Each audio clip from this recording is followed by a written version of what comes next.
एक बादशाह की रियासत पर हमला हो गया और वो जंग हार कर अपने एक दोस्त जो दूसरी रियासत का बादशाह था उसके पास मदद के लिए गया और उसे कहा कि मुझे अपनी फौज दो ताकि मैं अपनी रियासत दुश्मन से वापस ले सकूं।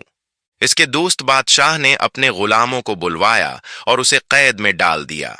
कुछ दिन बाद बादशाह ने अपने वजीर से कहा कि जाओ और उससे पूछो कि वो ऐसा क्या हुनर जानता है जिससे वो कमाई कर सके। वजीर उसके पास गया और पूछा तो उसने बताया कि वो चटाई बना सकता है। बादशाह को बताया तो बादशाह ने कहा कि उसे चटाई बनाने का सामान लेकर दो और जो भी वो बनाए उसे बाजार में बेच दो। कुछ दिन बाद बादशाह ने फिर वजीर से पूछा, बताओ कैसा चल रहा है उसका चटाई का कारोबार। वजीर ने कहा, जनाब नुकसान हो रहा है, जो सामान लाकर देते हैं उसके पैसे भी पूरे नहीं होते।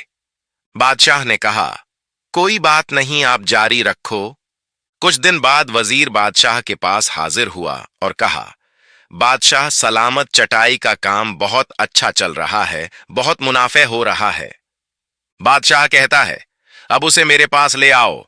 बादशाह को पेश किया तो दोस्त बादशाह ने पूछा, अब बताओ अपनी सल्तनत वापस लेने के लिए तुम्हें कितनी फौज दरकार है।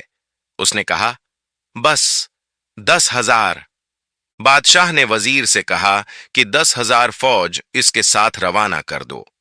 बादशाह जंग जीत गया और अपनी सल्तनत वापस ले ली और कुछ दिनों बाद अपने दोस्त के पास वापस आया और पूछा, तुमने ऐसा क्यों किया? यही फौज आप मुझे पहले भी तो दे सकते थे। बादशाह मुस्कुराया और बोला, भाई इस वक्त आप पर बुरा वक्त चल रहा था, 10,000 क्या, मैं 10 लाख फौज भी देता तब भी तुम हार जाते।